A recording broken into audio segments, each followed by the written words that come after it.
Guys ഞാൻ വീട്ടിലിരുന്നപ്പോ എന്റെ കൂട്ടുകാരെ വിളിച്ചിട്ട് പറഞ്ഞു നമ്മുടെ ഫോട്ടോ പീടിക വരുന്നുണ്ട്, ചാർലിനായിട്ട് സൈക്കിൾ പോയിട്ടുള്ള ആളില്ലേ. അപ്പൊ ആള് നമ്മുടെ വീടിന്റെ അവിടെ എത്തിണ്ടായിരുന്നല്ലോ, എത്തിന്ന് പറഞ്ഞു. അപ്പൊ ആളെ കാണാൻ വേണ്ടി വന്നതാണ്. അപ്പൊ ആള് ഫ്രണ്ടില് പോണ്ട്, ഞാൻ കാണിച്ചു തരാം. അപ്പൊ ഇതാണ് ആള് നമ്മുടെ. ഹായ് ബ്രോ, പേരൊന്ന് പറഞ്ഞോ? നമ്മുടെ ചാനലിന്റെ പേര് ഫോട്ടോ പീടിക അല്ലെ?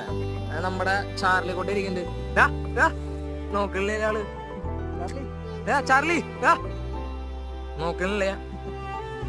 അപ്പൊ ആള് കാശ്മീർ പോയിട്ട് ഇപ്പൊ കംപ്ലീറ്റ് ആയിക്കൊണ്ടിരിക്കുകയാണ്. ഇപ്പൊ വീട്ടിലോട്ട് ആള് പോയിക്കൊണ്ടിരിക്കുകയാണ്. ഇപ്പൊ നമ്മുടെ എരനല്ലൂർ ഭാഗത്തുണ്ട്. നമ്മുടെ ഇനി നമ്മുടെ സ്റ്റേ കുന്നംകുളത്തായിരിക്കുമല്ലേ? കുന്നംകുളം കഴിഞ്ഞായിരിക്കും. അപ്പൊ കുന്നംകുളം റൂട്ടില് നമ്മുടെ മച്ചാനെ കാണാം. അപ്പൊ എല്ലാവരും ആളെ സപ്പോർട്ട് ചെയ്യാ, പറ്റാവുന്ന സഹായങ്ങൾ കൊടുക്കുക. അപ്പൊ നമ്മള് ഇനി അധികം നിർത്തിയില്ലേ ബ്രോ, പൊക്കോ. എനിക്കറിയാം കാര്യങ്ങൾ, എനിക്കറിയാം, ഞാൻ റൈഡ് പോയുള്ള കാര്യമില്ലേ. അപ്പൊ ഞാൻ മെൻഷൻ ചെയ്യാം. ഓക്കെ, ശരി. അപ്പൊ